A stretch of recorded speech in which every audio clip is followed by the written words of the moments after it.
Ciao, questo è un video confronto tra i due tablet del momento. Da una parte abbiamo l'Asus Transformer Pad 300, dall'altra Acer Iconia Tab A510.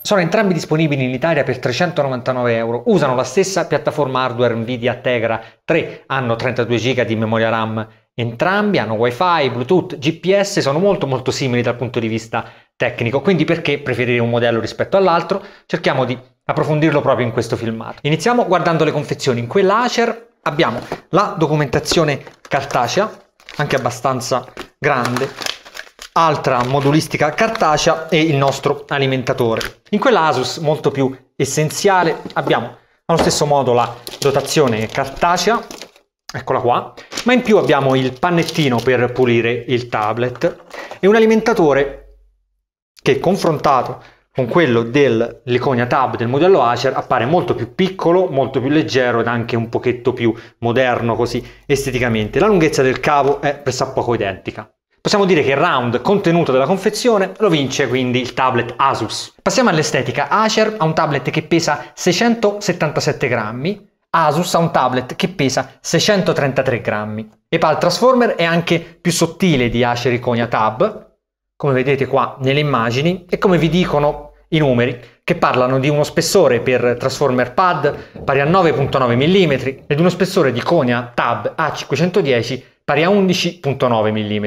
Le dimensioni invece sono a favore del modello Acer, che se in larghezza è identico al tablet Asus, ha questi 5 mm in meno per quel che riguarda l'altezza. Design e finiture sono molto differenti tra loro. Quella Acer è una finitura in gomma morbida che è molto confortevole al tatto. Quella Asus è in una plastica molto più dura al tatto, lo stesso comunque confortevole per via degli angoli più smussati e molto più ruvida.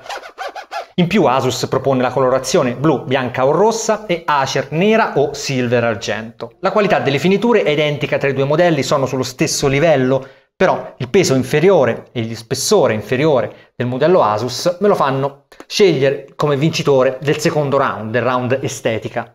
Lo schermo è una delle poche differenze tecniche tra i due dispositivi. Acer ha usato un pannello tradizionale, Asus ha usato un pannello IPS, entrambi 1280x800 pixel, quindi la risoluzione è identica. Il modello Acer, che vedete, ha una gamma di colori molto più chiara, penso si riesca a vedere bene anche dal video, con una gamma molto più alta. Adesso li vedete entrambi con risoluzione, con luminosità al massimo, quindi il modello Asus ha molto più contrasto, e credo si veda bene anche così a video, ma non ha la luminosità che ci si potrebbe aspettare da un pannello IPS.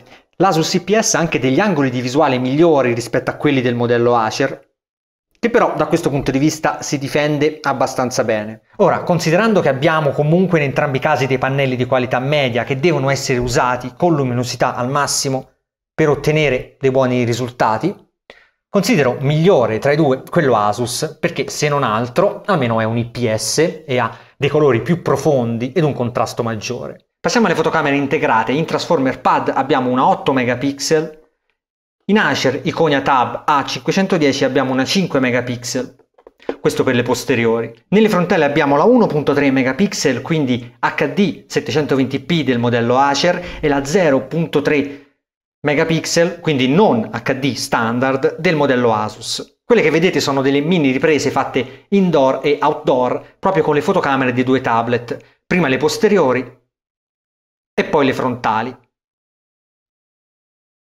In sintesi, Acer ha una fotocamera frontale migliore rispetto a quella Asus, quindi è buona per le videochiamate che possono essere anche HD volendo, mentre Asus ha una fotocamera migliore per i filmati tradizionali e per le foto fatte con la fotocamera da 8 megapixel posteriore. In questo contesto quindi c'è un pareggio, perché entrambe hanno degli aspetti positivi e degli aspetti negativi. La ricezione Wi-Fi è importantissima in un tablet 10 pollici come questo, perché sono strumenti che si usano fondamentalmente a casa e non sempre il router Wi-Fi è vicino a dove utilizziamo il tablet. Io ho fatto un test, lo vedete adesso sullo schermo, allontanandomi il più possibile dal mio Wi-Fi, dalla mia sorgente router. Come vedete la ricezione di Transformer Pad è migliore di quella di Iconia Tab A510 E al di là di questo test è una considerazione che ho notato anche personalmente durante l'utilizzo di tutti i giorni. La sfida al segnale Wi-Fi quindi la vince il Transformer Pad di Asus. Diverso invece il discorso GPS, dove il tablet Acer batte nettamente quello Asus, che si dimostra ancora una volta un po' povero da questo punto di vista. Certo non siamo sui livelli del Prime, ma ecco ad esempio in ambienti interni dove Konya riesce a raggiungere 7, 8, anche 10 satelliti, il tablet Asus si ferma a 1, 2, 3, non più di 4, ho notato. All'esterno, in pieno cielo libero, in realtà non c'è tutta questa differenza tra le prestazioni dei due GPS, ma in linea di massima considero quello Acer nettamente più veloce ad agganciare satelliti e anche in grado di trovarne un numero costantemente maggiore rispetto a quello Asus. Quindi Acer Konya Tab A510 si dimostra migliore nel test GPS del Transformer Pad di Asus. Dal punto di vista prestazionale abbiamo due tablet che usano la stessa piattaforma hardware Tegra 3 di Nvidia, soltanto che Asus dichiara ufficialmente che in Transformer Pad è installato un modello ad 1.2 GHz, mentre Acer non dichiara nulla, quindi non sappiamo se qua c'è la Tegra 3 standard a 1.4 o se c'è, come nel Transformer Pad, una leggermente depotenziata. Però vi assicuro che questo non porta a delle differenze visibili ad occhio nudo nell'esperienza di tutti i giorni, nei giochi,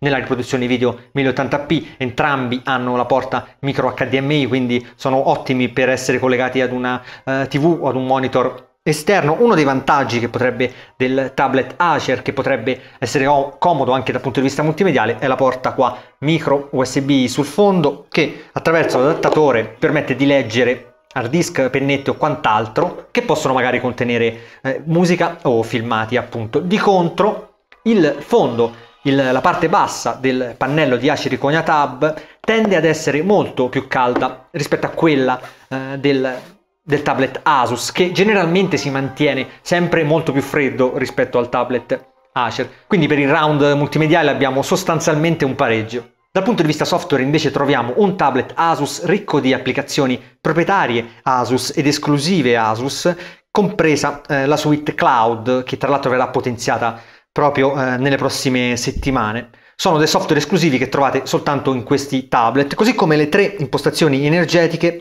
che permettono di regolare la frequenza della CPU a seconda delle necessità per consumare più o meno energia elettrica.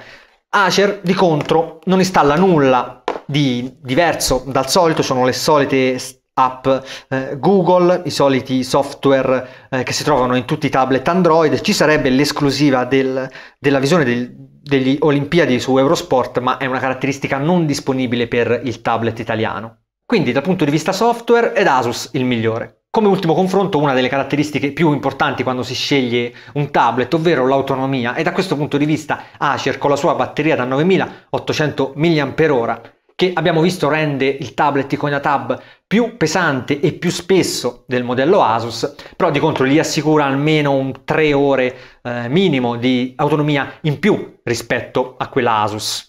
Ora in questo momento io sto ancora testando l'autonomia dei due tablet, ma in linea di massima posso anticiparvi che con il modello Asus arrivate alle 6 ore e con quello Acer arrivate anche alle 10 se state particolarmente attenti alla luce. Parlo di autonomia reale realizzata durante l'utilizzo medio, che può essere navigazione web, visualizzazione di filmati, qualche gioco, ascolto di musica e cose di questo genere. Quindi il round autonomia, che è anche l'ultimo, lo vince il Konya Tab A510. Bene, spero che questo video confronto vi sia rimasto utile a chiarire un po' gli aspetti negativi e positivi di entrambi i dispositivi, perché non sono dei tablet perfetti, sono anche i primi con Tegra 3 a scendere sotto i 400 euro, quindi bisogna un attimo accettare dei compromessi sia con il modello Acer che con quello Asus. Vi ricordo anche che potete approfondire i dettagli sui singoli prodotti guardando le recensioni complete che troverete nei prossimi giorni su epc.it e netbooknews.it e di iscrivervi al nostro canale YouTube per tutti gli altri aggiornamenti.